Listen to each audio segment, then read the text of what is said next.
ಸ್ನೇಹಿತರೆ, ಈಗ ಮುಂಡೈಂಗದ ಅಂತ ಹೇಳ್ಬಿಟ್ಟು ಒಂದು ವಿಲೇಜಲ್ಲಿ ಇದ್ದೀವಿ ಸ್ನೇಹಿತರೆ. ಈಗ ಒಂದು ನಾವು ಗೋರ್ಮೆಂಟ್ ಶಾಲೆಯಲ್ಲಿ ಇದ್ದೀವಿ ಸ್ನೇಹಿತರೆ. ಇಷ್ಟೇ ಒಂದೇನು ಅಂತಂದರೆ ಇಲ್ಲಿ ಲಾಸ್ಟ್ ಟೆಸ್ಟ್ ಕಾನ್ಸೆಪ್ಟು ಕ್ಯಾನ್ಸಲ್ ಆಗಿದೆ. ಇಲ್ಲಿ ಈಗೆಲ್ಲ ಏನಂದರೆ ಈ ಶೇಪಲ್ಲಿ ಡೆಸ್ಕಲ್ಲಿ ಕೂರಿಸಿರ್ತಾರೆ. ಅದು ಯಾವ ಥರ ಇದೆ ಅಂತ ಹೇಳ್ಬಿಟ್ಟು ಕ್ಲಾಸ್ ರೂಮ್ ನೋಡೋಕೆ ಬನ್ನಿ. ಈ ಟೀಚರ್ ತುಂಬ ಸಪೋರ್ಟ್ ಮಾಡ್ತಾರೆ. ಈಗ ನೀವು ನೋಡ್ತಾ ಇರ್ಬೋದು, ಕೇರಳದ ಸರ್ಕಾರಿ ಶಾಲೆಯಲ್ಲಿ ಯು ಶೇಪ್ ಅಂದರೆ ಅರ್ಧಾಕಾರದ ವೃತ್ತಾಕಾರದಲ್ಲಿ ಹಾಕಿರೋಂಥ ಬೆಂಚ್ಗಳು ನೋಡ್ತಾ ಇದ್ದಾರೆ ಸ್ನೇಹಿತರೆ. 2025ರಲ್ಲಿ ಒಂದು ಸಿನಿಮಾದಿಂದ ಪ್ರೇರಣೆಗೊಂಡು ಅಲ್ಲಿ ಶಿಕ್ಷಣ ವ್ಯವಸ್ಥೆಯಲ್ಲಿ ಈ ಫಸ್ಟು ಲಾಸ್ಟು ಮಿಡಲ್ಲು ಅಂದು ಯಾವ ಥರ ಭೇದ ಭಾವ ಇಲ್ದೇ ಎಲ್ಲರೂ ಕೂಡ ಏನು ಅಂತಂದರೆ ಮಕ್ಕಳು ಚೆನ್ನಾಗಿ ಪಾಠ ಕೇಳಬೇಕು, ಗಮನ ಎಲ್ಲರೂ ಶಿಕ್ಷಕರು ಎಲ್ಲ ಮಕ್ಕಳು ಗಮನ ವಹಿಸಬೇಕು. ಯಾವ ಮಕ್ಕಳು ಕೂಡ ನಾನು ಲಾಸ್ಟ್ ಬೆಂಚು ಅದು ಇದು ಏನು ಮತ್ತು ಯಾರು ಕೂಡ ಶೈಕ್ಷಣಿಕವಾಗಿ ಹಿಂದುಳಿಬಾರ್ದು ಅಂತ ಹೇಳ್ಬಿಟ್ಟು ಇತ್ತೀಚೆಗೆ ತಂದಿರೋವಂಥ ಕೇರಳದಲ್ಲಿ ಏಡೆಡ್ಡು ಗೋರ್ಮೆಂಟು ಎಲ್ಲ ಶಾಲೆಗಳಲ್ಲೂ ಯು ಶೇಪು ಡೆಸ್ಕ್ ಹಾಕಿರ್ತಾರೆ. ಆ ಥರ ಕೂತ್ಕೊಂಡು ಮಕ್ಕಳುಗಳು ಪಾಠಗಳನ್ನು ಕೇಳೋಂಥ ವ್ಯವಸ್ಥೆಯನ್ನು ಕೇರಳದಲ್ಲಿ ಜಾರಿಗೆ ತರಲಾಗಿದೆ.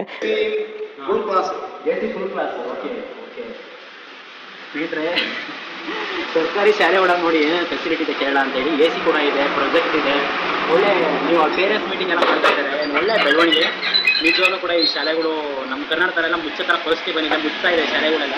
ಇಲ್ಲಿ ನೋಡಿದ್ರೆ ನನಗೆ ತುಂಬ ಬೇಜಾರಾಗುತ್ತೆ, ಖುಷಿ ಆಗುತ್ತೆ. ಎಲ್ಲ ಒಂದು ಕಡೆ ಕೇರಳ ನೋಡಿದಾಗ, ನಮ್ಮ ಕಡೆ ನೋಡಿದಾಗ ತುಂಬ ದುಃಖ ಆಗುತ್ತೆ, ನಮ್ಮ ಶಾಲೆಗಳೆಲ್ಲ ಮುಚ್ತಾ ಇದೆ ಅಂತ ಹೇಳ್ಬಿಟ್ಟು. ಬಟ್ ಇದೆಲ್ಲ ಒಳ್ಳೆ ವೆಲ್ ಡೆವಲಪ್ಡ್ ಅಂತ ಹೇಳ್ಬೋದು ಗೋರ್ಮೆಂಟ್ ಶಾಲೆಗಳು. ನೀವು ಒಂದ್ಸತಿ ನೋಡಿ ಎಷ್ಟು ಫೆಸಿಲಿಟಿ ಇದೆ ಅಂತ ಹೇಳ್ಬಿಟ್ಟು. ಇಲ್ಲಿ ನಾಗರಿಕರು ಚೆನ್ನಾಗಿ ರೂಲ್ಸ್ಗಳು ಫಾಲೋ ಮಾಡ್ತಾರೆ. ನೀವು ಯಾರನ್ನೇ ನೋಡ್ಬೋದು, ಪಕ್ಕ ಹೆಲ್ಮೆಟ್ ಹಾಕಿರ್ತಾರೆ. ಇಲ್ಲಿ ಯಾರು ಹೆಲ್ಮೆಟ್ ಇಲ್ದಲೇ ಪ್ರಯಾಣ ಮಾಡಲ್ಲ. ಇವಾಗ ನೋಡಿ ಬರ್ತಾರೆ ನೋಡಿ, ಇಲ್ಲಿ ಬೈಕಲ್ಲಿ ಕಂಪಲ್ಸರಿ ಹೆಲ್ಮೆಟ್ ಇರುತ್ತೆ ಸ್ನೇಹಿತರೆ. ಇಲ್ಲಿ ಇದು ಕೇರಳ ಟ್ರೆಡಿಷನ್ ಫುಡ್ಡು ಕನ್ನಿ ಅಂತ ಕರೀತಾರೆ. ಇದು ನಮ್ಮ ಕಡೆ ಗಂಜಿ ಮಾಡ್ತಾರಲ್ಲ ಆ ಟೈಪ್ ಇರ್ಬೋದು. ನಾವೀಗ ಕೇರಳ ಇದ್ದೀವಿ ಸ್ನೇಹಿತರೆ. ಇದು ಮುಕ್ಕಾಮ ಅಂತ ಹೇಳ್ಬಿಟ್ಟಿದ್ದು ನಾವಿರೋ ಜಾಗ. ಈಗ ಸ್ನೇಹಿತರೆ, ಇದೊಂದು ನದಿಯ ಒಂದು ಉಪ ನದಿ, ಅದರಿಂದ ಒಂದು ಕೊಂಡಿ ಅಂತ ಹೇಳ್ಬೋದು ಸ್ನೇಹಿತರೆ. ನೀವು ಅಬ್ಸರ್ವ್ ಮಾಡಿರಿ, ಈ ನದಿನ ಎಷ್ಟು ಸ್ವಚ್ಛವಾಗಿ ಇಟ್ಕೊಂಡಿದ್ದಾರೆ ಅಂತಂದರೆ ನಿಜವಾಗ್ಲೂ ನೀವು ನೋಡಿ. ಯಾಕೆ ನಿಮ್ಗೆ ಇದನ್ನು ತೋರಿಸ್ತಾ ಇದ್ದೀನಿ ಅಂತ ಸ್ನೇಹಿತರೆ, ನಮ್ಮ ಭಾಗದಲ್ಲಿ ಒಂದು ಹಳ್ಳ ಕೊಳ್ಳ ಅಂದರೆ ಅದಕ್ಕೆ ಎಷ್ಟೊಂದು ಏನೇನೋ ಅದು ಇದು ಏನೆಲ್ಲ ಹಾಕ್ತೀವಿ ನಾವು. ಇಲ್ಲಿ ನೋಡಿ ಎಷ್ಟು ಬ್ಯೂಟಿಫುಲ್ ಆಗಿದೆ ಅಂತೇಳಿ. ನಾನು ಕಂಪ್ಯಾರಿಸನ್ ಮಾಡ್ತಿಲ್ಲ, ಬಟ್ ಇದು ನೋಡಿ ಎಷ್ಟು ಚೆನ್ನಾಗಿ ಇಟ್ಕೊಂಡಿದ್ದಾರೆ ಅಂತೇಳಿ. ಇವನ್ನೆಲ್ಲ ಪ್ರಕೃತಿನೇ ಇವರು. ಹಳ್ಳಿ ಬೇಕಾದ್ರೆ ಹೋಗ್ರಿ, ನಿಮಗೆ ಎಲ್ಲೂ ಕೂಡ ಏನು ಅಂತಂದರೆ ನಿಮ್ಮ ಪ್ಲಾಸ್ಟಿಕ್ಗಳು ಏನು ಕಾಣಲ್ಲ ಈ ಕೇರಳದಲ್ಲಿ. ಹಳ್ಳಿಗಳಲ್ಲಿ ನೋಡಿ ತುಂಬ ಕ್ಲೀನ್ ಆಗಿ ನೀಟಾಗಿರ್ತವೆ ಇಲ್ಲಿ ಕೇರಳದಲ್ಲಿ. ಇದೊಂದು ಒಳ್ಳೆ ಸಿಸ್ಟಮ್ ಅಂತಲೇ ಹೇಳ್ಬೋದು. ನಾವು ಪ್ರತಿ ಹಳ್ಳಿಗಳು ಅಬ್ಸರ್ವ್ ಮಾಡಿದ್ವಿ, ಈ ಥರ ಒಂದು ಬ್ರಾಂಚ್ ಮಾಡಿಬಿಟ್ಟು ಪ್ಲಾಸ್ಟಿಕ್ ಡೊನೇಟ್ ಮಾಡೋ ಥರ ಪ್ಲಾನಿಂಗ್ ಮಾಡಿದ್ದಾರೆ ಇಲ್ಲಿ ಕೇರಳದಲ್ಲಿ. ಆ ಪ್ರೀತಿ ಪ್ರೇಮ ನನಗೆ ಇಲ್ಲಿಗೆ ಕರ್ಕೊಂಬಂದಿರೋಕ್ಕೆ ಕಾರಣ ಅದೇ ಆಗಿದೆ. ಕೇರಳದಲ್ಲಿ ಮುಖ್ಯವಾಗಿ ಯೂತ್ಸ್ಗಳು ತುಂಬ ಇಷ್ಟಪಡೋದು ಅಂತಂದರೆ ಫುಟ್ಬಾಲು. ಇಲ್ಲಿ ನೋಡಿ, ಇಲ್ಲಿ ಹುಡುಗರೆಲ್ಲ ಫುಟ್ಬಾಲ್ ಆಡ್ತಾ ಇದ್ದಾರೆ. ಇಲ್ಲಿ ಪ್ರತಿಯೊಬ್ಬರು ನೋಡಿದ್ರೆ ನೈಮಾರ್ ಅಂತಿದ್ದಾರೆ, ಎಂಬಾಪೆ ಕಾಣ್ತಾರೆ, ಮತ್ತು ರೊನಾಲ್ಡೋ ಕಾಣ್ತಾರೆ, ಮೆಸ್ಸಿ ಕಾಣ್ತಾರೆ. ಇವೆಲ್ಲ ಮಕ್ಕಳುಗಳು ಜಾಸ್ತಿ ಫುಟ್ಬಾಲ್ ಲೈಕ್ ಮಾಡ್ತಾರೆ, ಮತ್ತು ಯೂತ್ಸು ಅಷ್ಟೇ ಫುಟ್ಬಾಲ್ ಲೈಕ್ ಮಾಡ್ತಾರೆ. ನಾನು ನಿಮ್ಮ ಮಂಜು ಅಜ್ಮರ, ನಿಮ್ಮೆಲ್ಲರೂ ಕೂಡ ನಮ್ಮ ಯೂಟ್ಯೂಬ್ ಚಾನಲ್ಗೆ ಆತ್ಮೀಯ ಮತ್ತು ಪ್ರೀತಿಯ ಸ್ವಾಗತ. ಸ್ನೇಹಿತರೆ, ನಾವು ಬಹುದಿನಗಳಿಂದ ಕೇರಳಕ್ಕೆ ಹೋಗಬೇಕು ಅಂದ್ಕೊಂಡಿದ್ವಿ. ಈಗ ನಮಗೆ ಕೇರಳಕ್ಕೆ ಹೋಗೋಂಥ ಚಾನ್ಸ್ ಸಿಕ್ಕಿದೆ. ಕೇರಳನ ಸಾಕ್ಷರತೆ ನಾಡು ಅಂತ ಹೇಳ್ತಾರೆ, ದೇವರ ನಾಡು ಅಂತಲೂ ಕೂಡ ಕರೀತಾರೆ. ಸ್ನೇಹಿತರೆ, ನಾವು ಇವತ್ತು ಕೇರಳದಲ್ಲಿ ಸುತ್ತಾಡೋಣ, ಒಂದಷ್ಟು ಸಾಧ್ಯವಾದಷ್ಟು ನಾವು ಜನಗಳ ಜೊತೆ ಬೆರೆಯೋಣ. ಇನ್ನೂ ತಡ ಬನ್ನಿ ಕೇರಳಕ್ಕೆ ಹೋಗೋಣ. ಸ್ನೇಹಿತರೆ, ಕೇರಳದಲ್ಲಿ ರೇಟು 1 ಲೀಟ್ರಿಗೆ ಎಷ್ಟು ಅಂದರೆ 107 ರೂಪಾಯಿ 25 ಪೈಸೆ ದುಡ್ಡಿದೆ. ನಮ್ಮಲ್ಲಿ 103 ರೂಪಾಯಿವರೆಗೂ ಎಷ್ಟಿದೆ ಅಷ್ಟೇ. ಇದು ಜಾಸ್ತಿ ಅಮೌಂಟ್ ಆಗಿದೆ ಕೇರಳದಲ್ಲಿ. ಸ್ನೇಹಿತರೆ, ನಾನೀಗ ಸುಲ್ತಾನ್ ಬತ್ತೇರಿಯಿಂದ ಹಂಗೆ ಮುಕ್ಕಾಮ್ಗೆ ಹೋಗ್ತಾ ಇದ್ದೀನಿ ಸ್ನೇಹಿತರೆ. ಇಲ್ಲಿ ಮುಖ್ಯವಾಗಿ ನಾನು ಗಮನಿಸಿದ್ದೇನೆಂದರೆ ರೋಡ್ಗಳು ಮಾತ್ರ ಫುಲ್ ಡಿಸಿಪ್ಲಿನ್ಡ್ ಆಗಿದ್ದಾವೆ. ಮುಖ್ಯವಾಗಿ ಏನಂತಂದರೆ ಇಲ್ಲಿ ನಾಗರಿಕರು ಚೆನ್ನಾಗಿ ರೂಲ್ಸ್ಗಳು ಫಾಲೋ ಮಾಡ್ತಾರೆ. ನೀವು ಯಾರನ್ನೇ ನೋಡ್ಬೋದು, ಪಕ್ಕ ಹೆಲ್ಮೆಟ್ ಹಾಕಿರ್ತಾರೆ. ಇಲ್ಲಿ ಯಾರು ಹೆಲ್ಮೆಟ್ ಇಲ್ದಲೇ ಪ್ರಯಾಣ ಮಾಡಲ್ಲ. ಇವಾಗ ನೋಡಿ ಬರ್ತಾರೆ ನೋಡಿ, ಇಲ್ಲಿ ಬೈಕಲ್ಲಿ ಕಂಪಲ್ಸರಿ ಹೆಲ್ಮೆಟ್ ಇರುತ್ತೆ ಸ್ನೇಹಿತರೆ ಇಲ್ಲಿ. ಅದು ನನಗೆ ತುಂಬ ಆಶ್ಚರ್ಯಕರ ಅನಿಸ್ತು, ಎಷ್ಟು ಚೆನ್ನಾಗಿ ರೂಲ್ಸ್ ಇಲ್ಲಿ ಫಾಲೋ ಮಾಡ್ತಾರೆ ಅಂತೇಳಿ. ಮತ್ತು ಈಗ ನಾವು ಹೋಗೋ ರೂಟ್ ನೋಡಿ, ಎಲ್ಲ ಫುಲ್ ಗ್ರೀನ್ ಆಗಿದೆ. ಇನ್ನೂ ಮೇ ಬಿ ಒಂದು 70 ಕಿಲೋಮೀಟ್ರ್ ನಾವು ಒಳಗೆ ಹೋಗ್ತೀವಿ ಕೇರಳ ಒಳಕ್ಕೆ. ನೋಡಿ ಎಲ್ಲ ಫುಲ್ಲು ಗ್ರೀನು, ಎಲ್ಲ ಗ್ರೀನರಿ ಮಸ್ತ್ ಕಾಣ್ತೈತೆ ಇಲ್ಲೆಲ್ಲ. ಮತ್ತು ಜನಗಳು ಅಷ್ಟೇ ಚೆನ್ನಾಗಿ ರಿಯಾಕ್ಷನ್ ಕೊಡ್ತಾರೆ. ರಿಯಾಕ್ಷನ್ ಅಂತಂದರೆ ನಮ್ದು ಕೆಲವೊಂದು ಹೇಳೋದ್ನೆಲ್ಲ ನಾವು ಕನ್ನಡದಲ್ಲಿ ಹೇಳಿದ್ರು ಕೂಡ ಅವ್ರ ಫೀಲಿಂಗ್ಸ್ಗಳ್ನ ಅರ್ಥ ಮಾಡ್ಕೊತಾರೆ. ಅದನ್ನು ನಾವು ಅಬ್ಸರ್ವ್ ಮಾಡಿದ್ವಿ. ಮತ್ತು ಏನಾದರೂ ನಮ್ಗೆ ಅಡ್ರೆಸ್ ಅಂತಂದ್ರೆ ಚೆನ್ನಾಗಿ ಹೆಂಗೆ ಕೊಡ್ತಾರೆ, ಚೆನ್ನಾಗಿ ಭಾವಿಸ್ತಾರೆ ಸ್ನೇಹಿತರೆ. ಚೆನ್ನಾಗಿದೆ ಒಂಥರ ಇಲ್ಲೆಲ್ಲ. ನೋಡಿ ನಾವು ಹೋಗೋ ರೂಟ್ ಎಲ್ಲ ಈ ಥರ ಇದೆ. ನೀರು ಪರವಾಗಿಲ್ಲ. ರಬ್ಬರ್ ಬೆಳೆನೂ ಇದೆ ನೋಡಿ ಇಲ್ಲಿ, ಅಬ್ಸರ್ವ್ ಮಾಡಿ.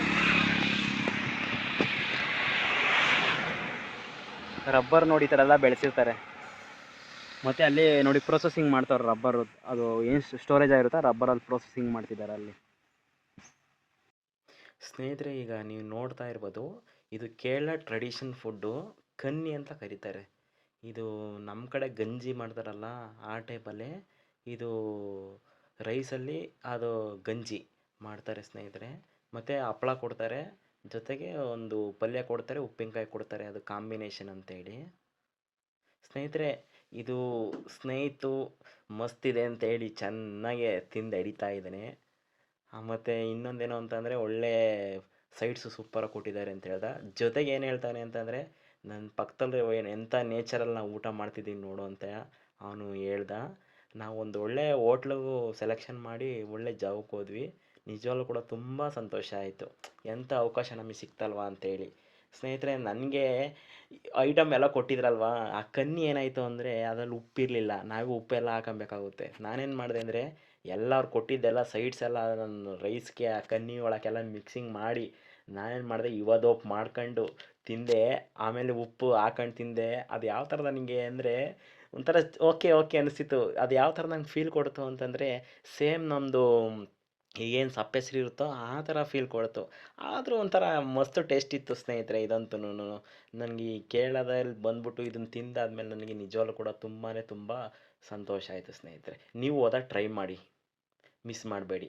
ಈ ಒಳ್ಳೆ ಟ್ರೆಡಿಷನ್ ಫುಡ್ ಇದು. ಈಗ ಒಳ್ಳೆ ಊಟ ಆಯಿತು.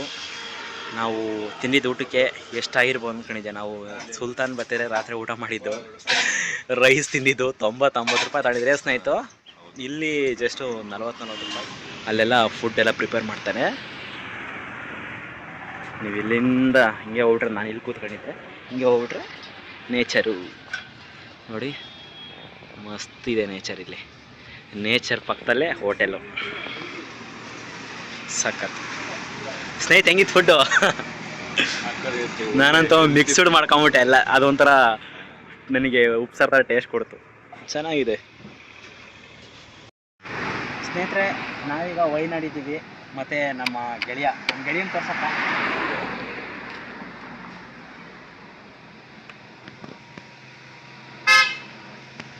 ಸ್ನೇಹಿತರೆ, ಹಂಗೆ ಒಂದು ಬ್ಯೂಟಿಫುಲ್ ನೇಚರ್ ನೋಡ್ಕೊಂಬನ್ನಿ.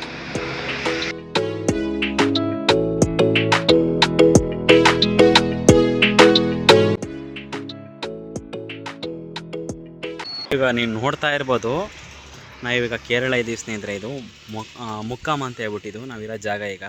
ಸ್ನೇಹಿತರೆ, ಇದೊಂದು ನದಿಯ ಒಂದು ಉಪ ನದಿ, ಅದರಿಂದ ಒಂದು ಕೊಂಡಿ ಅಂತ ಹೇಳ್ಬೋದು ಸ್ನೇಹಿತರೆ. ನೀವು ಅಬ್ಸರ್ವ್ ಮಾಡಿರಿ, ಈ ನದಿನ ಎಷ್ಟು ಸ್ವಚ್ಛವಾಗಿ ಇಟ್ಕೊಂಡಿದ್ದಾರೆ ಅಂತಂದರೆ, ನಿಜವಾಗ್ಲೂ ನೀವು ನೋಡಿ ಎಷ್ಟು ಸ್ವಚ್ಛವಾಗಿದೆ ಅಂತಂದರೆ.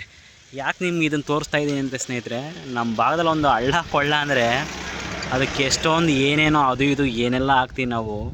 ಇಲ್ಲಿ ನೋಡಿ ಎಷ್ಟು ಬ್ಯೂಟಿಫುಲ್ ಆಗಿದೆ ಅಂತೇಳಿ. ನಾನು ಕಂಪ್ಯಾರಿಸನ್ ಮಾಡ್ತಿಲ್ಲ, ಬಟ್ ಇದು ನೋಡಿ ಎಷ್ಟು ಚೆನ್ನಾಗಿ ಇಟ್ಕೊಂಡಿದ್ದಾರೆ ಅಂತೇಳಿ ಇವನ್ನೆಲ್ಲ ಪ್ರಕೃತಿನೇ ಇವರು. ಬನ್ನಿ, ಈ ಕಡೆಗೂ ತೋರಿಸ್ತೀನಿ ಬನ್ನಿ.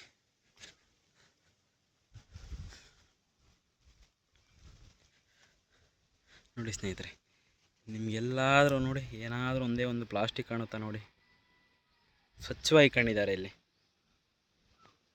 ಸ್ನೇಹಿತರೆ, ನಾವು ನಿನ್ನೆ ಕರ್ನಾಟಕ ಬಿಟ್ಟಿದ್ದು. ಕರ್ನಾಟಕ ಅಂದರೆ ನಮ್ಮ ದೊಡ್ಡಮರದಿಂದ ಇಲ್ಲಿಗೆ ಈಗ ಮೊಕ್ಕಮ್ಮ ಅಂತ ಹೇಳ್ಬಿಟ್ಟು ಒಂದು ಕೇರಳ ಒಂದು ಗ್ರಾಮೀಣ ಪ್ರದೇಶದಲ್ಲಿ ನಾವು ಬಂದಿದ್ದೀವಿ ಸ್ನೇಹಿತರೆ. ಕರ್ನಾಟಕದಿಂದ ಇಲ್ಲಿಗೆ ಬರೋಕ್ಕೆ ಒಂದೇ ಒಂದು ಕಾರಣ, ಈ ಒಂದು ಜಾಗಕ್ಕೆ ಬರಬೇಕು ಅಂತೇಳಿ ಒಂದು ನನಗೆ ತುಂಬ ವರ್ಷಗಳಿಂದ ಕಾಡ್ತಾ ಇದ್ದಿದ್ದು. ಅದೇನೋ ಗೊತ್ತಿಲ್ಲ, ಇತ್ತೀಚೆಗೆ ಅದು ಒಳ್ಳೆ ಅದೇನು ಮ್ಯಾನಿಫೆಸ್ಟೇಷನ್ ಆಯ್ತಾನೋ ಗೊತ್ತಿಲ್ಲ, ನಮಗೆ ಇವತ್ತು ಈ ಸುಸಂದರ್ಭ ನಮಗೆ ಒದಗಿ ಬಂದಿದೆ. ನಿಜವಾಗ್ಲೂ ಕೂಡ ನಂಗೆ ತುಂಬ ಸಂತೋಷ ಆಗ್ತಾಯಿದೆ. ಯಾಕೆ ಅಂತಂದರೆ, ನಾವು ಇದು ಕೇರಳ ಒಂದು ಮೂವಿ ಇದೆ ಇವ್ರದ್ದೇನೆ, ಎನ್ನ ಉಂಟೆ ಮೊಯ್ದೀನ್ ಅಂತ ಹೇಳ್ಬಿಟ್ಟು. ಸುಮಾರು ಒಂದು 7-8 ವರ್ಷದಿಂದ ಆ ಮೂವಿ ನೋಡಿದ್ದೆ. ಆ ಮೂವಿ ನೋಡಿದಾಗ ನಂಗೆ ಅನಿಸಿದ್ದು ಇಷ್ಟೇ, ಹೆಂಗನ ಮಾಡಿ BP ಮೊಯ್ದೀನ್ ಅವರ ಸ್ಮಾರಕ ಹತ್ರ ಇಲ್ಲಿ ಬರಬೇಕು, ಈ ಸ್ಟ್ಯಾಚು ಹತ್ರ ಬರಬೇಕು ಅಂತೇಳಿ ತುಂಬ ಆಸೆ ಇತ್ತು ಸ್ನೇಹಿತರೆ. ಇದು ಏನು ಪ್ರತೀಕ ಅಂತಂದರೆ ಒಂದು ಪ್ರೀತಿಯ ಸಂಕೇತ ಅಂತ ಹೇಳ್ಬೋದು. ಮೊಯ್ದೀನ್ ಮತ್ತು ಕಾಂಚನಮಾಲ ಇವರಿಬ್ಬರು ಕೂಡ ಒಂದೊಳ್ಳೆ ಪ್ರೇಮಿಗಳು ಇವರಿಬ್ಬರು ಕೂಡ. ಮೊಯ್ದೀನ್ ಮುಖ್ಯವಾಗಿ ಬಂದ್ಬಿಟ್ಟು ಇವರು ಚಲನಚಿತ್ರ ನಟರು ಅಂತ ಹೇಳ್ಬೋದು, ಜೊತೆಗೆ ರಾಜಕಾರಣಿನೂ ಆಗಿದ್ದರು. ಮತ್ತು ಕೆಲವೊಂದು ಪತ್ರಿಕೆಯಲ್ಲಿ ಇವರು ರೈಟಿಂಗ್ ಎಲ್ಲ ಮಾಡ್ತಾಯಿದ್ರು, ಆ ವೃತ್ತಿಯಲ್ಲೂ ಕೂಡ ಇದ್ದರು ಇವರು. ಸ್ನೇಹಿತರೆ, ಇವ್ರದ್ದು ಕಾಂಚನ ಮತ್ತು ಮೊಯ್ದೀನ್ ಇವರಿಬ್ಬರು ಒಳ್ಳೆ ಪ್ರೇಮಿಗಳಾಗಿರ್ತಾರೆ. ಒಂದೊಳ್ಳೆ ಬಾಂಡಿಂಗಲ್ಲಿ ಹೋಗ್ತಾ ಇರ್ತೈತೆ. ಸ್ವಲ್ಪ ಕಾಂಚನಮಾಲ ಅವ್ರ ಫ್ಯಾಮಿಲಿ ಕಡೆ ಸ್ವಲ್ಪ ಅಪೋಸ್ ಎಲ್ಲ ಇರುತ್ತೆ. ಆದರೂ ಕೂಡ ಅದೆಲ್ಲ ಮೀರಿ ಇವರಿಬ್ಬರು ಒಂದು ಒಂದು ಬದುಕು ಹೊಸ ಪ್ರೀತಿಯಿಂದ ಬದುಕು ಕಟ್ಕೊಳ್ಬೇಕು ಅಂತ ಹೇಳ್ಬಿಟ್ಟು ಪಾಪ ಹೋರಾಡ್ತಾ ಇರ್ತಾರೆ. ಈ ಥರ ಹೋರಾಡ್ತಿರ್ಬೇಕಾದ್ರೆ ಅವರು ಇದು ಯಾವುದು ಬೇಡ, ನಾವು ಇದು ಬಿಟ್ಬಿಟ್ಟು ಬೇರೆ ದೇಶಕ್ಕೆ ಹೋಗ್ಬಿಡೋಣ ಅಂತ ಹೇಳ್ಬಿಟ್ಟು ಇಬ್ಬರದು ಕೂಡ ಪಾಸ್ಪೋರ್ಟ್ ರೆಡಿ ಎಲ್ಲ ಮಾಡ್ಕೊಂಡಿರ್ತಾರೆ. ರೆಡಿ ಮಾಡ್ಕೊಂಡಿದ್ದಾಗ ಇನ್ನೇನು ಹೊರಡಬೇಕು ಅನ್ನೋ ಟೈಮಲ್ಲಿ ಪಾಸ್ಪೋರ್ಟ್ ಎಲ್ಲ ತಗೊಂಡು ಬರಬೇಕಾದ್ರೆ ಅದು ಈ ಥರ ನದಿ ಇರುತ್ತೆ. ಈ ನೋಡಿ ಪಕ್ಕದಲ್ಲೇ ನದಿ ಇದೆ. ಈ ಥರ ನದಿ ಒಳಗೆ ಬರಬೇಕಾದ್ರೆ ಅಂದರೆ ಮೊಯ್ದಿನ್ ಅವರು ತರಬೇಕಾದ್ರೆ ಈ ಪಾಸ್ಪೋರ್ಟು ಅದು ಸುರುಳಿ ಸಿಗಾಕೊಂಬಿಡುತ್ತೆ. ಹಡಗು ಸಿಗಾಕೊಂಡಾಗ ಏನಾಗುತ್ತೆ ಅಂದರೆ ಅದರೊಳಗೆ ತುಂಬ ಜನ ಇರ್ತಾರೆ. ಇದ್ದಂತಾಗ ಸಿಕ್ಕಾಡಿದಾಗ ಮೊಯ್ದಿನ್ ಅವರು ತುಂಬ ಜನ ಕಾಪಾಡ್ತಾರೆ. ಬಟ್ಟು ಈ ವಿಧಿವಶ ಏನು ಅಂತಂದರೆ MP ಮೊಯ್ದಿನ್ ಅವರು ಸುರುಳಿ ಸಿಗಾಕೊಂಬಿಡ್ತಾರೆ. ಸಿಗಾಕೊಂಡಾಗ ಇವ್ರು ಏನಂದರೆ ಡೆತ್ ಆಗ್ತಾರೆ. ಇವರು ಅಷ್ಟು ಜನನೆಲ್ಲ ಕಾಪಾಡ್ತಾರೆ, ಬಟ್ ಇವರು ಉಳಿಯಲ್ಲ. ಈಗ ಇವರು ಪ್ರೇಯಸಿ ಅಂತ ಕಾಂಚನಮಾಲ ಇವತ್ತಿಗೂ ಕೂಡ ಇದ್ದಾರೆ.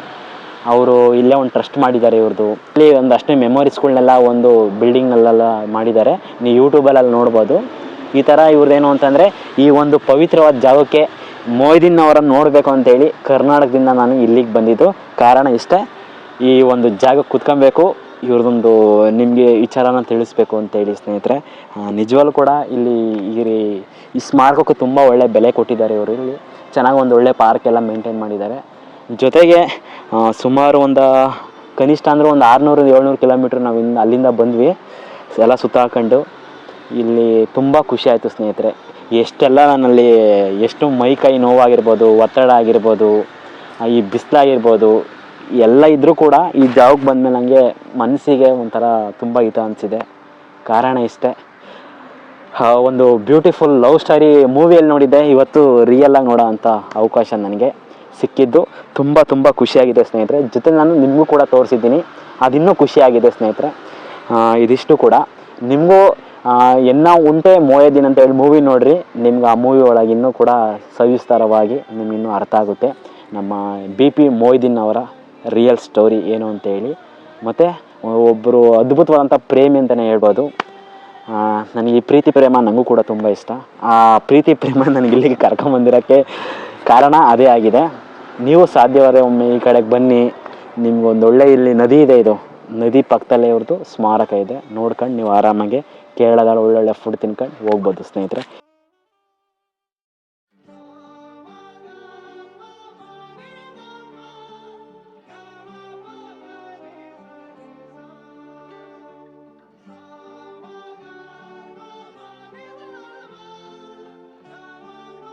ನಾನೀಗೊಂದು ಹಳ್ಳಿ ಒಳಗಿರೋದು ಕೇರಳದಲ್ಲಿ ಸ್ನೇಹಿತರೆ. ಇಲ್ಲಿ ಪ್ಲಾಸ್ಟಿಕ್ಗಳನ್ನೆಲ್ಲ ಏನು ಮಾಡ್ತಾರೆ ಅಂತಂದರೆ ಪ್ರತಿ ಹಳ್ಳಿ ಒಳಗೆ ಈ ಥರ ಒಂದು ಸ್ಟೋರ್ ಮಾಡ್ತಾರೆ. ಇಲ್ಲಿ ಈ ಥರ ಬಂದು ಸ್ಟೋರ್ ಮಾಡಿಬಿಟ್ಟು ಅದನ್ನು ಮೇ ಬಿ ಪಿಕಪ್ ಮಾಡ್ತಾರೆ ಅನಿಸುತ್ತೆ. ನಿಮ್ಗೆ ಇಲ್ಲಿ ಹಳ್ಳಿ ಬೇಕಾದ್ರೆ ಹೋಗ್ರಿ, ನಿಮಗೆ ಎಲ್ಲೂ ಕೂಡ ಏನು ಅಂತಂದರೆ ನಿಮ್ಮ ಪ್ಲಾಸ್ಟಿಕ್ಗಳು ಏನೂ ಕಾಣಲ್ಲ ಈ ಕೇರಳದಲ್ಲಿ. ಹಳ್ಳಿಗಳಲ್ಲಿ ನೋಡಿ ತುಂಬ ಕ್ಲೀನಾಗಿ ನೀಟಾಗಿ ಇರ್ತವೆ ಇಲ್ಲಿ ಕೇರಳದಲ್ಲಿ. ಇದೊಂದು ಒಳ್ಳೆ ಸಿಸ್ಟಮ್ ಅಂತಲೇ ಹೇಳ್ಬೋದು. ನಾವು ಪ್ರತಿ ಹಳ್ಳಿ ಒಳಗೆ ಅಬ್ಸರ್ವ್ ಮಾಡಿದ್ವಿ, ಈ ಥರ ಒಂದು ಬ್ರಾಂಚ್ ಮಾಡಿಬಿಟ್ಟು ಪ್ಲಾಸ್ಟಿಕ್ ಡೊನೇಟ್ ಮಾಡೋ ಥರ ಪ್ಲ್ಯಾನಿಂಗ್ ಮಾಡಿದ್ದಾರೆ ಇಲ್ಲಿ ಕೇರಳದಲ್ಲಿ. ಕೇರಳದಲ್ಲಿ ಕಡಲೆ ಬೀಜ ಉರಿತಾಯಿದ್ರು, ಇವ್ರ ಹತ್ರ ಈ ಕಡಲೆ ಬೀಜ ತಗೊಂಡಿದ್ದೀವಿ ಸ್ನೇಹಿತರೆ. ಕೇರಳದಲ್ಲಿ ಏನೇನು ಐಟಮ್ ಸಿಗುತ್ತೆ ಅಂತಂದರೆ ತರಕಾರಿ ನೋಡಿ ಈ ಥರ ಎಲ್ಲ ಸಿಗುತ್ತೆ. ಇವು ಬಾಳೆಹಣ್ಣು ಹೆವಿ ಹುಳಿ ಇರ್ತವೆ, ಇವು ಈ ಥರ ಸಿಗುತ್ತೆ. ಸೇಮ್ ನಮ್ಮ ಥರನೇ, ಇನ್ನೇನು ವ್ಯತ್ಯಾಸ ಇಲ್ಲ. ಇವು ನೋಡಿ ಬೂದುಗುಂಬಳಕಾಯಿ ಯಾವ ಥರ ಉದುಕಿದೆ ಇಲ್ಲಿ, ಇದು ಈ ಥರ. ಇದು ರಾಜೀರುಳ್ಳಿ, ನುಗ್ಗೆಕಾಯಿ, ಈ ಥರ ಐಟಮ್ಗಳೇ ಸಿಗೋದು ಈ ಥರ. ಇದು ಸಾಂಬಾರು ಕಾಯಿ, ಮರ್ಗೆಣ್ಣು ಜಾಸ್ತಿ ಸಿಗುತ್ತೆ ಇಲ್ಲಿ. ಕುಂಬಳಕಾಯಿ, ಮೆಣಸಿನ್ಕಾಯಿ ನೋಡಿ ಕಡೆ ಸಣ್ಣದವು ನೋಡಿ ಸ್ನೇಹಿತರೆ. ಕೇರಳ ಹಿಂಗಿರುತ್ತೆ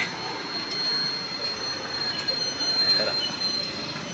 ಕೇರಳಕ್ಕೆ ಬಂದರೆ ನಿಮಗೆ ಮೇನ್ ಟ್ರೆಡಿಷನ್ ಫುಡ್ ಸಿಗೋದ್ರಲ್ಲಿ ಇದು ಕೂಡ ಒಂದು ಬನಾನಾ ಫ್ರೈ, ಒಂದು ಇದು ಮುಟ್ಟಪ್ಪ ಅಂತೇಳಿ. ಇವು ಜಾಸ್ತಿ ನಿಮ್ಮ ಸಿಗ್ತವೆ ಇಲ್ಲಿ ಕೇರಳದಾಗೆ, ನೀವು ಬಂದ ತಿನ್ಬೋದು. ಮತ್ತು ಪರೋಟಾನೂ ಕೂಡ ಸಿಗುತ್ತೆ. ನಾವು ಇವೆರಡೂ ಕೂಡ ಟ್ರೈ ಮಾಡಿದ್ವಿ, ಇದೆ ಟ್ರೈ ಮಾಡಿ ಬಂದಾಗ. ಇದು ಪ್ರೈವೇಟ್ ಬಸ್, ಇದು ಕೋಜಿಕೋಡ್ ಬಸ್, ಅವ್ರ ಕಂಡಕ್ಟ್ರು ಪ್ರೈವೇಟ್ ಬಸ್. ಕೇರಳದಲ್ಲಿ ಗೇಮ್ಸ್ ಆಡ್ತಾರೆ, ನಮ್ಮಲ್ಲೂ ಗೇಮ್ಸ್ ಆಡ್ತಾರೆ, ಇಲ್ಲ ಅಂತ ಹೇಳ್ತಿಲ್ಲ ಸ್ನೇಹಿತರೆ. ಕೇರಳದಲ್ಲಿ ಮುಖ್ಯವಾಗಿ ಏನಂದರೆ ಯೂತ್ಸ್ಗಳು ತುಂಬ ಇಷ್ಟಪಡೋದು ಅಂತಂದರೆ ಫುಟ್ಬಾಲು. ಇಲ್ಲಿ ನೋಡಿ, ಇಲ್ಲಿ ಹುಡುಗರೆಲ್ಲ ಫುಟ್ಬಾಲ್ ಆಡ್ತಾ ಇದ್ದಾರೆ. ಇಲ್ಲಿ ಪ್ರತಿಯೊಬ್ಬರು ನೋಡಿದ್ರೆ ನೈಮಾರ್ ಅಂತಿದ್ದಾರೆ, ಎಂಬಾಪೆ ಕಾಣ್ತಾರೆ, ಮತ್ತು ರೊನಾಲ್ಡೋ ಕಾಣ್ತಾರೆ, ಮೆಸ್ಸಿ ಕಾಣ್ತಾರೆ. ಇವೆಲ್ಲ ಮಕ್ಕಳುಗಳು ಜಾಸ್ತಿ ಫುಟ್ಬಾಲ್ ಲೈಕ್ ಮಾಡ್ತಾರೆ, ಮತ್ತು ಯೂತ್ಸು ಅಷ್ಟೇ ಫುಟ್ಬಾಲ್ ಲೈಕ್ ಮಾಡ್ತಾರೆ ಅವರು.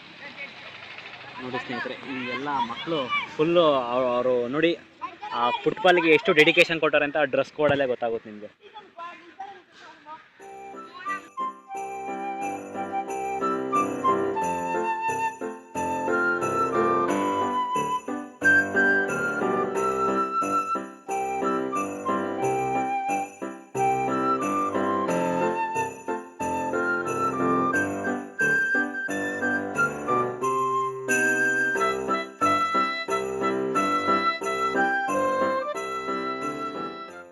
ಕೇರಳದಲ್ಲಿ ಮುಖ್ಯ ಬೆಳೆಗಳಲ್ಲಿ ಏನಂದರೆ ನಮಗೆ ನೋಡಿ ಕಾಣ್ತಾ ಇದೆಯಾ, ಒಂದು ಅಡಿಕೆ, ತೆಂಗು, ಮತ್ತು ನೀವು ಸುತ್ತಲೂ ಅಬ್ಸರ್ವ್ ಮಾಡಿದ್ರೆ ಬಾಳೆ ಕಾಣುತ್ತೆ, ಜೊತೆಗೆ ಮ್ಯಾಂಗೋ ಜಾಸ್ತಿ ಕಾಣ್ತಾ ಇದೆ ಗಿಡ. ಈಗ ನೋಡ್ರಿ, ಈಗ ಆಲ್ರೆಡಿ ನಮ್ಮ ಕಡೆ ಇನ್ನೂ ಇವಾಗ ಶುರುವಾಗಿರ್ಬೋದು. ಈಗ ನೋಡಿ ಆಲೆ ಒಂದು ಸ್ವಲ್ಪ ದಿವಸ ಬಿಟ್ಟರೆ ಹಣ್ಣೆ ಆಗ್ತವೆ ಅನಿಸುತ್ತೆ ಮ್ಯಾಂಗೋ, ಅಲ್ಲೇ ಹಣ್ಣು ಕಾಣ್ತಾ ಇದೆ. ಇಲ್ಲಿ ಮುಖ್ಯವಾಗಿ ಈ ಥರ ಬೆಳೆಗಳು ಕಾಣ್ಬರ್ತವೆ ಹೆಚ್ಚಿನದಾಗಿ. ಇಲ್ಲಿ ತೆಂಗು, ಅಡಿಕೆ ಮತ್ತು ಬಾಳೆ. ನಮ್ಮ ಥರ ಬಾಳೆ ಅಲ್ಲ ಇವು ಥರ ಹುಳಿ ಹಣ್ಣಾದರೂ ಹುಳಿ ಬರ್ತವೆ ಥರ. ನಾವು ತಿಂದ್ವಲ್ಲ, ಈಗ ನೋಡಿದ್ವಲ್ಲ, ಹುಳಿ ಜಾಸ್ತಿ ಇರುತ್ತೆ. ಈ ಥರ ಇಲ್ಲಿ ಅಗ್ರಿಕಲ್ಚರ್ ಜಾಸ್ತಿ ಇದೆ ಸ್ನೇಹಿತರೆ. ಬನ್ನಿ, ಈ ಥರ ಬಾಳೆಗಳು ಜಾಸ್ತಿ ಇರುತ್ತೆ. ಮತ್ತು ಇನ್ನೊಂದೇನೋ ಮುಖ್ಯವಾಗಿ ಮಿಶ್ರ ಬೆಳೆ ಇರುತ್ತೆ. ನೀವು ನೋಡಿ ಅದರಲ್ಲಿ ಎಲ್ಲ ಬಾಳೆ ಹಾಕಿರ್ತಾರೆ, ಮೆಣಸು ಹಾಕಿರ್ತಾರೆ, ತೆಂಗು ಇರುತ್ತೆ, ಎಲ್ಲವೂ ಇರುತ್ತೆ ಈ ಥರ. ಸ್ನೇಹಿತರೆ, ಈಗ ಮುಂಡೈಂಗದ ಅಂತ ಹೇಳ್ಬಿಟ್ಟು ಒಂದು ವಿಲೇಜಲ್ಲಿ ಇದ್ದೀವಿ ಸ್ನೇಹಿತರೆ. ಈಗ ಒಂದು ನಾವು ಗೋರ್ಮೆಂಟ್ ಶಾಲೆಯಲ್ಲಿ ಇದ್ದೀವಿ ಸ್ನೇಹಿತರೆ. ಇಷ್ಟೇ ಒಂದೇನು ಅಂತಂದರೆ ಇಲ್ಲಿ ಲಾರ್ಜೆಸ್ಟ್ ಕಾನ್ಸೆಪ್ಟು ಕ್ಯಾನ್ಸಲ್ ಆಗಿದೆ. ಇಲ್ಲಿ ಈಗೆಲ್ಲ ಏನಂದರೆ ಈ ಶೇಪಲ್ಲಿ ಡೆಸ್ಕಲ್ಲಿ ಕೂರಿಸಿರ್ತಾರೆ. ಅದು ಯಾವ ಥರ ಇದೆ ಅಂತ ಹೇಳ್ಬಿಟ್ಟು ಕ್ಲಾಸ್ ರೂಮ್ ನೋಡೋಕೆ ಒಂದು ಬನ್ನಿ. ಈ ಟೀಚರ್ ತುಂಬ ಸಪೋರ್ಟ್ ಮಾಡ್ತಾರೆ. ಈಗ ನೀವು ನೋಡ್ತಾ ಇರ್ಬೋದು, ಕೇರಳದ ಸರ್ಕಾರಿ ಶಾಲೆಯಲ್ಲಿ ಯು ಶೇಪ್ ಅಂದರೆ ಅರ್ಧಾಕಾರದ ವೃತ್ತಾಕಾರದಲ್ಲಿ ಹಾಕಿರೋಂಥ ಬೆಂಚ್ಗಳು ನೋಡ್ತಾ ಇದ್ದಾರೆ ಸ್ನೇಹಿತರೆ. 2025ರಲ್ಲಿ ಒಂದು ಸಿನಿಮಾದಿಂದ ಪ್ರೇರಣೆಗೊಂಡು ಅಲ್ಲಿ ಶಿಕ್ಷಣ ವ್ಯವಸ್ಥೆಯಲ್ಲಿ ಈ ಫಸ್ಟು ಲಾಸ್ಟು ಮಿಡಲ್ಲು ಅಂದೆ ಯಾವ ಥರ ಭೇದ ಭಾವ ಇಲ್ದಲೆ ಎಲ್ಲರೂ ಕೂಡ ಏನು ಅಂತಂದರೆ ಮಕ್ಕಳು ಚೆನ್ನಾಗಿ ಪಾಠ ಕೇಳಬೇಕು, ಗಮನ ಎಲ್ಲರೂ ಶಿಕ್ಷಕರು ಎಲ್ಲ ಮಕ್ಕಳು ಗಮನ ವಹಿಸಬೇಕು. ಯಾವ ಮಕ್ಕಳು ಕೂಡ ನಾನು ಲಾಸ್ಟ್ ಬೆಂಚು ಅದು ಇದು ಏನು ಮತ್ತು ಯಾರು ಕೂಡ ಶೈಕ್ಷಣಿಕವಾಗಿ ಹಿಂದುಳಿಬಾರ್ದು ಅಂತ ಹೇಳ್ಬಿಟ್ಟು ಈ ಇತ್ತೀಚೆಗೆ ತಂದಿರೋ ಅಂಥ ಕೇರಳದಲ್ಲಿ ಏಡೆಡ್ಡು ಗೋರ್ಮೆಂಟು ಎಲ್ಲ ಶಾಲೆಗಳಲ್ಲೂ ಯು ಶೇಪು ಅಂದರೆ ಅರ್ಧ ವೃತ್ತಾಕಾರದಲ್ಲಿ ಮಕ್ಕಳುಗಳು ಡೆಸ್ಕ್ ಹಾಕಿರ್ತಾರೆ. ಆ ಥರ ಕೂತ್ಕೊಂಡು ಮಕ್ಕಳುಗಳು ಪಾಠಗಳನ್ನು ಕೇಳೋಂಥ ವ್ಯವಸ್ಥೆಯನ್ನು ಕೇರಳದಲ್ಲಿ ಜಾರಿಗೆ ತರಲಾಗಿದೆ. ನಿಜವಾಗ್ಲೂ ಸ್ನೇಹಿತರೆ, ಇದೊಂದು ಒಳ್ಳೆ ಗಮನಾರ್ಹ ಮಾದರಿ ಅಂತಲೇ ಹೇಳ್ಬೋದು ಸ್ನೇಹಿತರೆ. ಯಾಕೆ ಅಂತಂದರೆ ಎಲ್ಲ ಮಕ್ಕಳಿಗೂ ಕೂಡ ಟೀಚರ್ಸು ಇಂಟ್ರೆಸ್ಟ್ ಇಟ್ಬಿಟ್ಟು ಗಮನ ಕೊಡ್ತಾ ಇದ್ದಾರಿಲ್ಲ ಅಂತ ಹೇಳ್ಬಿಟ್ಟು ಅಬ್ಸರ್ವ್ ಮಾಡೋಕ್ಕೆ ತುಂಬ ಇಂಟ್ರೆಸ್ಟಿಂಗ್ ಆಗಿರುತ್ತೆ ಸ್ನೇಹಿತರೆ. ಪ್ರತಿಯೊಬ್ಬರು ಮಕ್ಕಳು ಕೂಡ ಏನು ಅಂತಂದರೆ ಶೈಕ್ಷಣಿಕವಾಗಿ ಪ್ರಗತಿ ಆಗಿ ಇದೊಂದೊಳ್ಳೆ ನಡೆ ಅಂತಲೇ ಹೇಳ್ಬೋದು ಸ್ನೇಹಿತರೆ.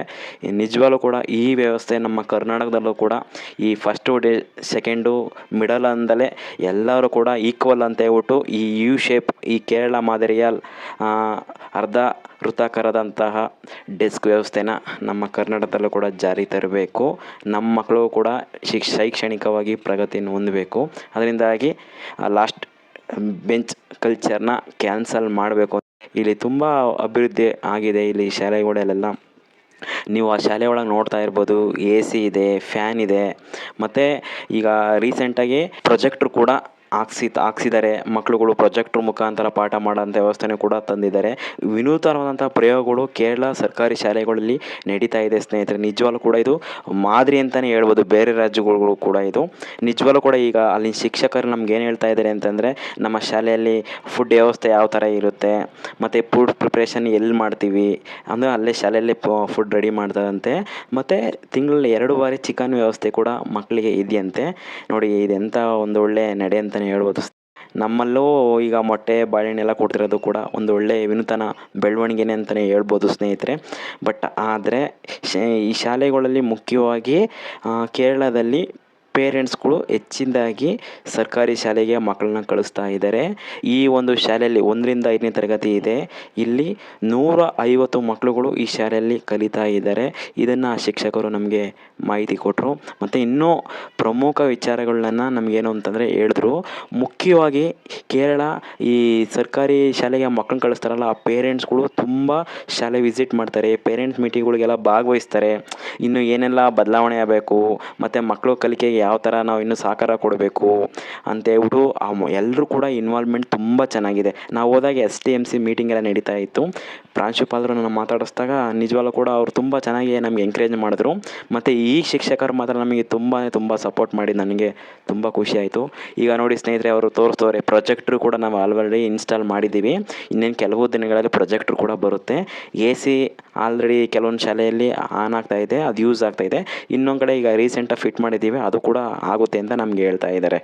ಅಪ್ಪ, ನನಗಂತೂ ಇದೆಲ್ಲ ನೋಡಿದಾದ್ಮೇಲೆ ಇದೆಲ್ಲ ಸರ್ಕಾರಿ ಶಾಲೆನೋ ಇಲ್ಲ ಖಾಸಗಿ ಶಾಲೆನೋ ಅಂತ ಹೇಳ್ಬಿಟ್ಟು ನನಗೆ ಡೌಟ್ ಬಂದುಬಿಡ್ತು ಸ್ನೇಹಿತರೆ. ಪ್ರೊಜೆಕ್ಟ್ರು ಕೂಡ ಇನ್ಸ್ಟಾಲ್ ಮಾಡ್ತಿದ್ದಾರೆ. ಪ್ರಾಬ್ಲಮ್ ಇದೆ, ರಿಪೇರಿ ಕೊಟ್ಟಿದ್ದೀನಿ ಅಂತ ಹೇಳಿ. AC full class. ಓಕೆ. ಸ್ನೇಹಿತರೆ, ಸರ್ಕಾರಿ ಶಾಲೆ ಒಳಗೆ ನೋಡಿ ಏನೇನು ಫೆಸಿಲಿಟಿ ಇದೆ ಕೇರಳ ಅಂತೇಳಿ. AC ಕೂಡ ಇದೆ, ಪ್ರೊಜೆಕ್ಟ್ ಇದೆ, ಒಳ್ಳೆ ನೀವು ಪೇರೆಂಟ್ಸ್ ಮೀಟಿಂಗ್ ಎಲ್ಲ ಮಾಡ್ತಾ ಇದ್ದಾರೆ, ಒಳ್ಳೆ ಬೆಳವಣಿಗೆ. ನಿಜವಾಗ್ಲೂ ಕೂಡ ಈ ಶಾಲೆಗಳು ನಮ್ಮ ಕರ್ನಾಟಕದಲ್ಲೆಲ್ಲ ಮುಚ್ಚೋ ಥರ ಪರಿಸ್ಥಿತಿ ಬಂದಿದೆ, ಮುಚ್ತಾ ಇದೆ ಶಾಲೆಗಳೆಲ್ಲ. ಇಲ್ಲಿ ನೋಡಿದ್ರೆ ನಮಗೆ ತುಂಬ ಬೇಜಾರಾಗುತ್ತೆ, ಖುಷಿ ಆಗುತ್ತೆ. ಎಲ್ಲ ಒಂದು ಕಡೆ ಕೇರಳ ನೋಡಿದಾಗ, ನಮ್ಮ ಕಡೆ ನೋಡಿದಾಗ ತುಂಬ ದುಃಖ ಆಗುತ್ತೆ, ನಮ್ಮ ಶಾಲೆಗಳೆಲ್ಲ ಮುಚ್ತಾ ಇದೆ ಅಂತ ಹೇಳ್ಬಿಟ್ಟು. ಬಟ್ ಇದೆಲ್ಲ ಒಳ್ಳೆ ವೆಲ್ ಡೆವಲಪ್ಡ್ ಅಂತ ಹೇಳ್ಬೋದು ಗೌರ್ಮೆಂಟ್ ಶಾಲೆಗಳು. ನೀವು ಒಂದ್ಸತಿ ನೋಡಿ ಎಷ್ಟು ಫೆಸಿಲಿಟಿ ಇದೆ ಅಂತ ಹೇಳ್ಬಿಟ್ಟು ಇಲ್ಲೆಲ್ಲ ಚೆನ್ನಾಗಿ ಬೇಸಿಕ್ ನೀಡ್ಸ್ ಎಲ್ಲ ಚೆನ್ನಾಗಿ ಫುಲ್ಫಿಲ್ಮೆಂಟ್ ಮಾಡ್ತಿದ್ದಾರೆ ಈ ಗೌರ್ಮೆಂಟ್. ಚೆನ್ನಾಗಿದೆ ಅವರು. ಸ್ನೇಹಿತರೆ, ಮತ್ತೆ ಈ ಶಾಲೆ ಶಿಕ್ಷಕರು ಹೇಳ್ತಾ ಇದ್ದಾರೆ ನಮಗೆ ಹೆಚ್ಚಿನದಾಗಿ ನಾವು ಒಂದು ಪ್ರಶ್ನೆ ಕೇಳಿದ್ವಿ, ಸರ್ ಹೆಚ್ಚಿನದಾಗಿ ಮಕ್ಳುಗಳ್ನ ಪ್ರೈವೇಟಿಗೆ ಕಳಿಸ್ತಾ ಇದ್ದಾರೆ, ಗೌರ್ಮೆಂಟಿಗೆ ಕಳಿಸ್ತಾ ಇದ್ದಾರಾ ಅಂತೇಳಿ. ಮತ್ತು ಆ ಶಿಕ್ಷಕರು ನಮ್ಗೆ ಹೇಳ್ತಾರೆ ತುಂಬ ಮಕ್ಕಳುಗಳು ಬರೋದು ಸರ್ಕಾರಿ ಶಾಲೆಗಳಿಗೇ, ಮತ್ತು ಎಲ್ಲೋ ಕೆಲವು ಪ್ರೈವೇಟ್ ಶಾಲೆಗಳಿಗೆ ಮಾತ್ರ ಹೋಗ್ತಾ ಇರೋದು. ಇವನ್ ಮುಂದೆ ಎಡವಣ್ಣ ಅಂತ ಹೇಳ್ಬಿಟ್ಟು ಒಂದು ಸಿಟಿ ಬರುತ್ತೆ, ಅಲ್ಲೇ 4 ಸರ್ಕಾರಿ ದೊಡ್ಡ ಶಾಲಾ ಕಟ್ಟಡಗಳಿದೆ. ಅಲ್ಲಿ ಕೂಡ ಏನಂದರೆ ಗೌರ್ಮೆಂಟ್ ಶಾಲೆಗೆ ಮಕ್ಳುಗಳ್ನ ಜಾಸ್ತಿ ಕಳಿಸ್ತಿರೋದು. ಅಂಥ ಸಿಟಿ ಒಳಗೆ ಬರೀ ಕೆಲವು ಮಾತ್ರ ಪ್ರೈವೇಟ್ ಸ್ಕೂಲ್ ಇದೆ ಅಷ್ಟೇ, ಹೈಯೆಸ್ಟ್ ಇರೋದು ನಮ್ಮ ಗೌರ್ಮೆಂಟ್ ಶಾಲೆಗಳೇ ಅಂತ ಹೇಳ್ತಾ ಇದ್ದಾರೆ. ಮತ್ತು ಹೆಚ್ಚಿನದಾಗಿ ಕೇರಳದಲ್ಲಿ ಮಕ್ಳುಗಳ್ನ ಸರ್ಕಾರಿ ಶಾಲೆಗಳಿಗೆ ಕಳಿಸ್ತಾ ಇದ್ದಾರೆ. ಅದನ್ನು ನಮ್ಮ ಹಳ್ಳಿ ಒಳಗೆ ನೀವು ನೋಡ್ಬೋದು, ಈ ಹಳ್ಳಿ ಒಳಗೆ 150 ಮಕ್ಕಳು ಇದೇ ಶಾಲೆಗೆ ಬರ್ತಾ ಇದ್ದಾರೆ, ಕಲಿತಾ ಇದ್ದಾರೆ ಅಂತ ಹೇಳ್ಬಿಟ್ಟು ನಮಗೆ ಈ ಶಿಕ್ಷಕರು ನಮಗೆ ಮಾಹಿತಿನ ಕೊಟ್ಟರು.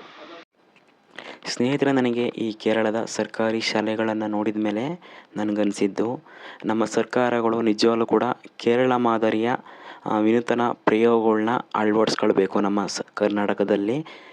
ಉದ್ದೇಶ ಇಷ್ಟೇ, ನಮ್ಮ ಸರ್ಕಾರಿ ಶಾಲೆಗಳು ಉಳಿಬೇಕು, ಬೆಳಿಬೇಕು, ಮಕ್ಕಳುಗಳೆಲ್ಲ ಚೆನ್ನಾಗಿ ಕಲಿಬೇಕು ಅನ್ನೋ ಒಂದೇ ಒಂದು ಉದ್ದೇಶ ಅಷ್ಟೇ. ಯಾಕೆ ಅಂತಂದರೆ ಇತ್ತೀಚೆಗೆ ನಮ್ಮ ಸರ್ಕಾರಿ ಶಾಲೆಗಳು ತುಂಬ ಮುಚ್ಚೋಗ್ತಿದೆ. ಇದು ನನಗೆ ತುಂಬ ಬೇಸರ ನೋವು ಉಂಟಾಗೋಂಥ ಸಂಗತಿ ಇದು, ಎಲ್ರಿಗೂ ಕೂಡ ಇದು. ಈಗಲಾದರೂ ಸರ್ಕಾರ, ಜನಸಾಮಾನ್ಯರು, ಪೋಷಕರು ಎಚ್ಚೆತ್ತೊಳಗಬೇಕು, ನಮ್ಮ ಸರ್ಕಾರಿ ಶಾಲೆಗಳನ್ನ ಉಳಿಸ್ಕೊಳ್ಬೇಕು. ಸ್ನೇಹಿತರೆ, ಇಲ್ಲಿ ಟೀಚರ್ಸು ಪೇರೆಂಟ್ಸ್ಗಳು ನಮ್ಗೆ ತುಂಬ ಸಪೋರ್ಟ್ ಮಾಡಿದ್ರು. ಕ್ಲಾಸ್ ರೂಮ್ ಎಲ್ಲ ತೆಗೆದು ತೋರಿಸಿದ್ರು, ಇಲ್ಲಿ ಯಾವ ಥರ ಸಿಸ್ಟಮ್ ಇದೆ ಅಂತಲೇ ಹೇಳಿದ್ರು. ಸ್ನೇಹಿತರೆ, ಕೇರಳ ನಿಜವಾಗ್ಲೂ ಕೂಡ ಒಳ್ಳೆ ಡೆವಲಪ್ಡ್ ಆಗಿದೆ ಗೌರ್ಮೆಂಟ್ ಸ್ಕೂಲ್ ಅಂತ ನಮಗೆ ಕಾಣ್ತಾ ಇದೆ. ಗೌರ್ಮೆಂಟ್ ಸ್ಕೂಲ್ ಯಾವ ಥರ ಇದೆ ಅಂತ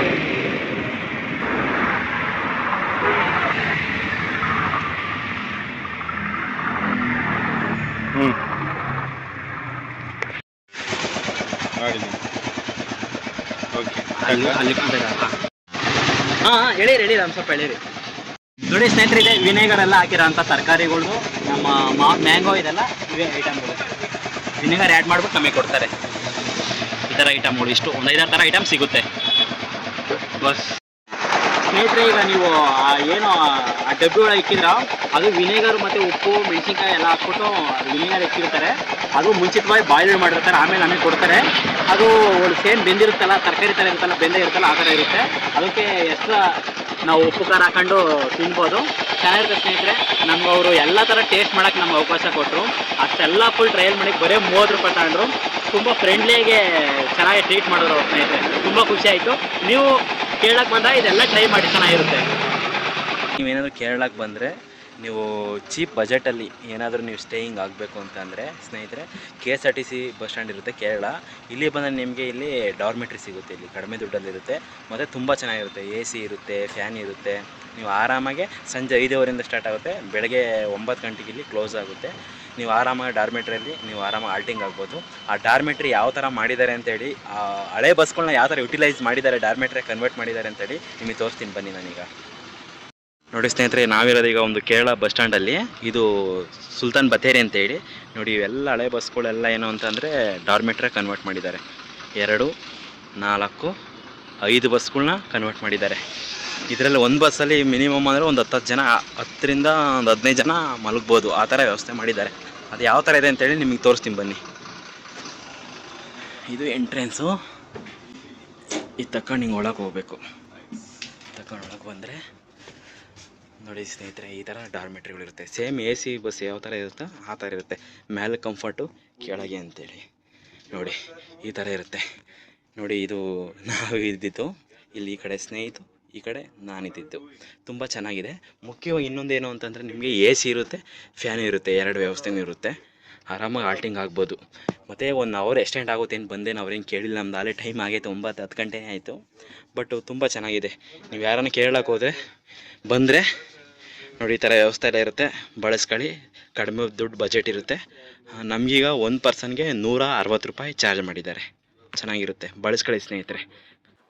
ನೋಡಿದ್ರಲ್ಲ ಸ್ನೇಹಿತರೆ, ಇದಿಷ್ಟು ಕೂಡ ನಾವು ಮಾಡಿದಂಥ ಕೇರಳ ಪ್ರವಾಸದ ಪ್ರಮುಖ ವಿಚಾರಗಳನ್ನ ತೋರ್ಸೋಕ್ಕೆ ನಿಮಗೆ ಪ್ರಯತ್ನ ಪಟ್ಟಿದ್ದೀನಿ ಸ್ನೇಹಿತರೆ. ಇದಿಷ್ಟು ಕೂಡ ಕೇರಳ ಪ್ರವಾಸದ ವಿಡಿಯೋ ಆಗಿತ್ತು. ಈ ವಿಡಿಯೋ ನಿಮಗೆ ಇಷ್ಟ ಆಗಿದರೆ ಲೈಕ್ ಮಾಡಿ, ಕಮೆಂಟ್ ಮಾಡಿ, ಮಿಸ್ ಮಾಡದೆ ಸಬ್ಸ್ಕ್ರೈಬ್ ಮಾಡಿ. ಇನ್ನೂ ಹೆಚ್ಚಿನ ವಿಡಿಯೋಗಳಿಗೆ ನಮಗೆ ಸಬ್ಸ್ಕ್ರೈಬ್ ಮಾಡುವುದರ ಮುಖಾಂತರ ಬೆಂಬಲಿಸಿ, ಪ್ರೋತ್ಸಾಹಿಸಿ ಅಂತ ಹೇಳ್ತಾ, ಮತ್ತೊಂದು ವಿಡಿಯೋದಲ್ಲಿ ನಿಮಗೆ ಸಿಗ್ತೀನಿ ಅಂತ ಹೇಳ್ತಾ ಇಲ್ಲಿಗೆ ನಮ್ಮ ವಿಡಿಯೋ ಮುಗಿಸ್ತಾ ಇದ್ದೀನಿ. ನಮಸ್ಕಾರ.